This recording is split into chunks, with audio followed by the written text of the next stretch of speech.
Alors, bonjour à tous. Aujourd'hui, une petite introduction au Bitcoin et à la crypto.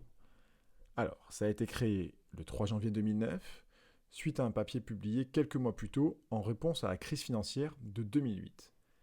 Ce n'est pas la première tentative d'une monnaie électronique. La plus importante avant était le BitGold, créé quelques années plus tôt par Nick Szabo.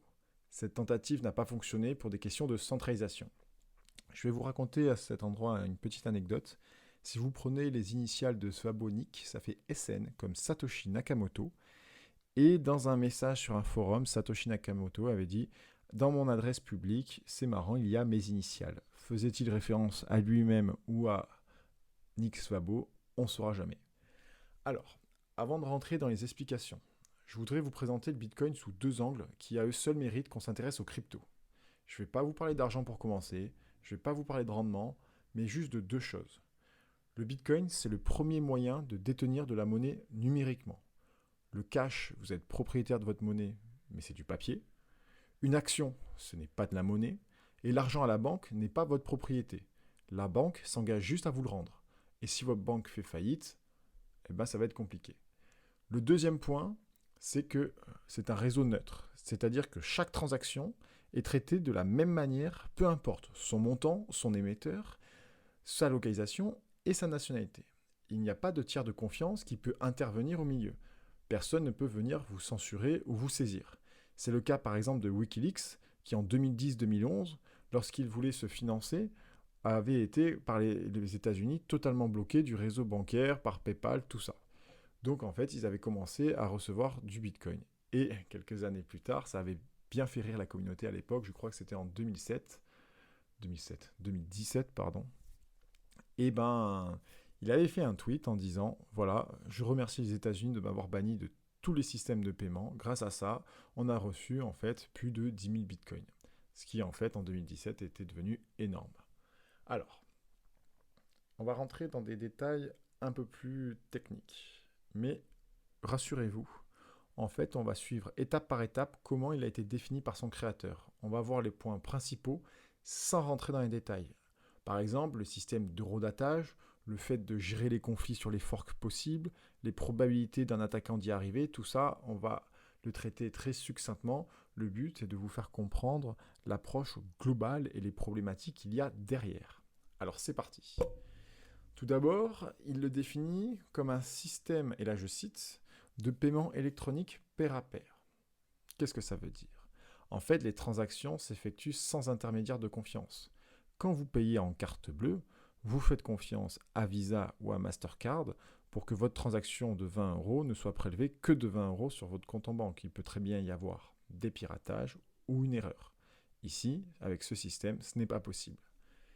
Il introduit aussi une notion qui jusqu'alors m'était inconnue et que je vais essayer de vous transmettre, c'est le problème de la réversibilité des transactions pour des biens non réversibles. Alors, j'explique, pas de panique. Alors, je vais vous acheter une tonne de pommes contre un paiement. Si vous m'envoyez la tonne de pommes et que je la mange ou que je la brûle ou que je la stocke mal ou que sais-je, le bien a été consommé. En revanche, le paiement que j'effectue est quelque part réversible. Je peux très bien derrière vous attaquer en justice pour dire que la livraison était non conforme et récupérer une partie du paiement. Ce qui fait qu'en fait, il existe une certaine réversibilité dans les transactions du monde réel. Ce qui n'est pas possible pour le monde du Bitcoin. Il y a aussi le fait que tout ce système juridique, le fait que les institutions financières servent aussi de médiateurs, tout ça augmente les chances de conflit et augmente le coût pour les utilisateurs. Ce n'est pas le cas avec le système Bitcoin. Maintenant, on va passer à un problème autre qui existe uniquement dans le numérique, c'est le problème de la double dépense. Pourquoi? Dans des réseaux décentralisés, comment vérifier qu'un utilisateur n'utilise pas deux fois le même Bitcoin? Donc, comment vérifier en quelque sorte qu'il ne peut pas payer une première fois et tenter de redépenser le même Bitcoin pour une autre transaction? Alors là, ça va commencer à un peu piquer, mais accrochez-vous, pas de panique. Ce qu'on va faire en fait, c'est que tout d'abord, chaque utilisateur va pouvoir vérifier les signatures pour vérifier la chaîne de propriété. C'est-à-dire que quand vous arrivez sur le réseau avec un Bitcoin, pour pas qu'il ne puisse être dépensé 2 fois, on va vous dire, bon, eh ben, on va passer ce Bitcoin dans le bloc prochain, mais d'où vient-il? Est-ce que il vient, qui te l'a donné?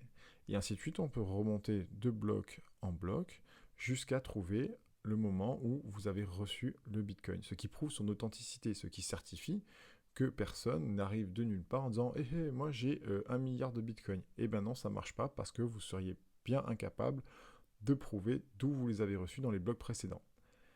Ensuite, petit détail technique, quand deux transactions sont émises, on considère que la première qui est reçue est traitée en premier. Donc, dans la suite du papier, on passe au chapitre suivant, et il va donner un peu plus de précision sur ce système de chaîne de propriété. Alors, il n'utilise pas le mot blockchain, il utilise le mot chaîne de propriété, mais en fait, comme cette chaîne de propriété se prouve à travers la propriété dans les blocs successifs, c'est devenu le mot blockchain. Alors, cette chaîne de blocs existe grâce à un système d'eurodatage par preuve de travail. Alors, no panique, je vous explique. C'est-à-dire, en quelque sorte, qu'on va chercher à prendre quelque chose, tout d'abord, qui numériquement ne se dédouble pas. Par exemple, si avec un ordinateur, je génère une adresse IP, je peux très bien en générer beaucoup d'autres. Il n'y a pas de lien entre votre ordinateur et le nombre d'adresses IP que vous pouvez avoir. Cependant, ce n'est pas le cas pour la puissance de calcul. Votre ordinateur a une puissance de calcul qui est connue, vous ne pouvez pas la modifier. Il n'est pas possible de faire croire au réseau que votre puissance de calcul est plus importante. Il suffirait, pour vérifier la puissance de calcul que vous détenez, de vous faire résoudre des équations, et en fonction de la vitesse à laquelle vous arrivez à les résoudre, ça prouverait en quelque sorte la puissance de calcul que vous disposez. Et c'est ça qui va être utilisé dans la blockchain, avec le Bitcoin, je précise. C'est un système de course où les gens participent avec leur puissance de calcul pour essayer de résoudre des équations. Et ce système-là, en fait, va permettre de lier les blocs entre eux mathématiquement. Il y a un lien par preuve de travail entre chaque bloc. Ce qui veut dire que quelqu'un qui cherche à attaquer le réseau, pour modifier le registre de la blockchain, devrait refaire la preuve de travail pour tous les blocs, puisqu'ils sont liés entre eux. Donc si vous avez 10% de la puissance de calcul du réseau, eh bien, vous n'y arriverez jamais, puisque déjà 90% va aller dans le bon sens, vous ne rattraperez pas, surtout si vous repartez de zéro. Si vous montez en gamme et que vous avez 30% de la puissance, ça ne marche toujours pas jusqu'on va dire 50-50, et là je vais vous introduire le risque d'attaque 51%. Si vous avez 51% du réseau contre 49%, bah vous dites j'ai plus de puissance de calcul, alors vous ne pourrez toujours pas revenir en arrière, parce que 51 contre 49, ça irait beaucoup trop lentement pour réduire l'écart, surtout qu'une attaque 51% se verrait très rapidement sur le réseau, puisqu'on sait qui met de la puissance de calcul.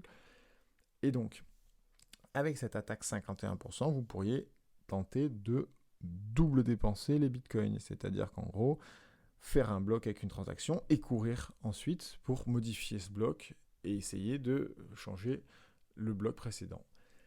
Alors, ce qui se passe, c'est qu'on introduit donc une notion d'irréversibilité. On considère qu'en fait, cette attaque est impossible sur plus de 6 blocs consécutifs. Ce qui fait que même si vous voulez transférer 10 000 bitcoins sur Coinbase, à partir de 6 blocs, il considère la transaction irréversible et il vous laisse les utiliser. C'est pour ça que si vous avez déjà été initié à la crypto et que vous avez fait des premiers virements en crypto et pas en euros, on vous demande un certain nombre de blocs de vérification.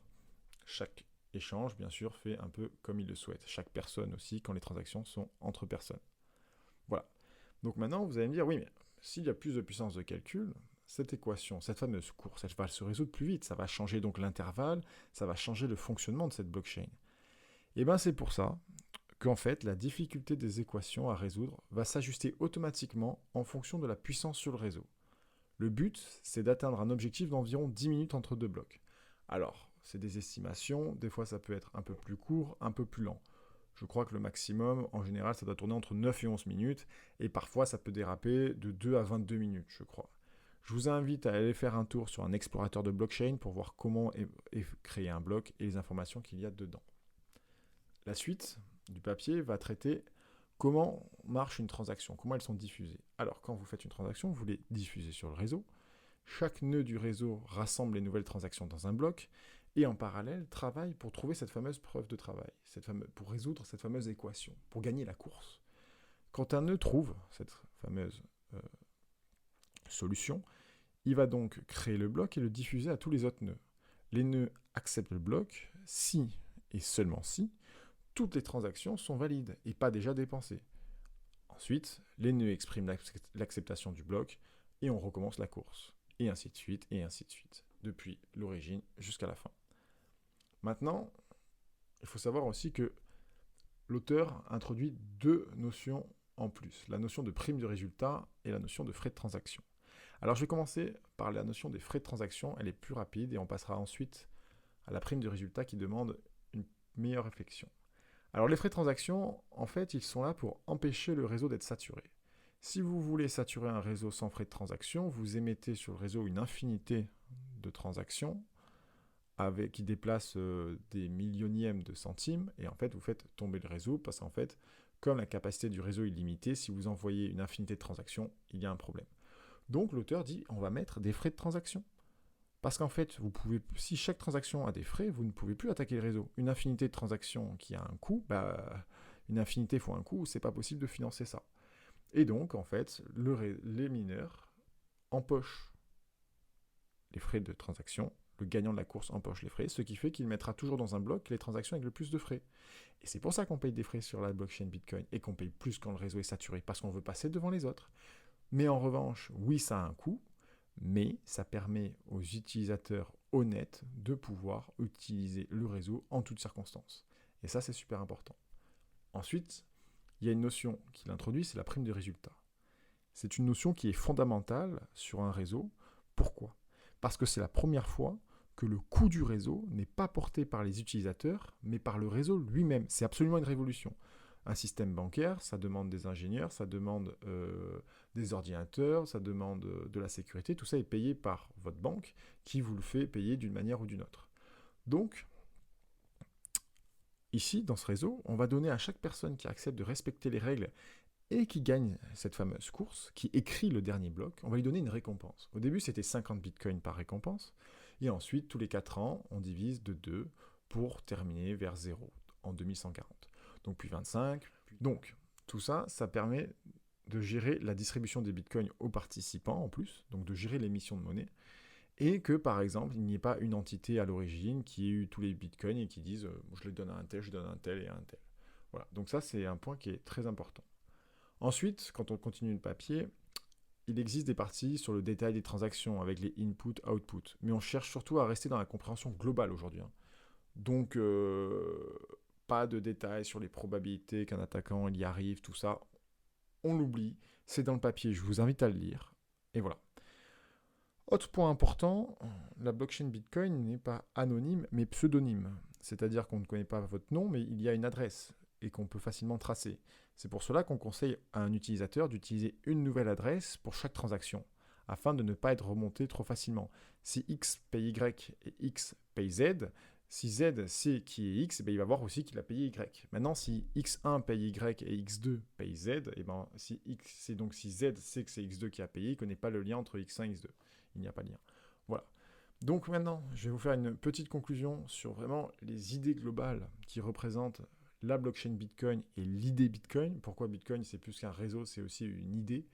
Donc, préparez-vous, je vous explique en 30 secondes. Vous pourrez utiliser ces arguments-là si vous voulez présenter ce qu'est Bitcoin. Alors, c'est un système de paiement sur un réseau neutre, sans tiers de confiance, résistant à la double dépense, et sur lequel vous êtes propriétaire de votre monnaie. En plus, l'inflation est très faible, voire déflation. Pourquoi ? Parce qu'on peut considérer les bitcoins perdus supérieurs aux bitcoins émis. Donc on n'est pas à la Fed ou à la BCE qui, quand ils sifflent, ils sortent 2000 milliards à droite, 1000 milliards à gauche, et on ne sait pas d'où ça sort. Donc moi je vous dis qu'un chanteur français disait « on s'était dit rendez-vous dans 10 ans ». Moi je vous utilise le présent, je vous dis rendez-vous dans 10 ans pour la question de l'inflation, on va bien rigoler je pense. Voilà, c'est donc aussi pour conclure un registre public où chaque utilisateur peut vérifier toutes les transactions par lui-même et participer au réseau. Voilà, donc j'espère que je vous ai apporté une compréhension plus globale et plus orientée sur les idées et que ça vous sera utile. Merci.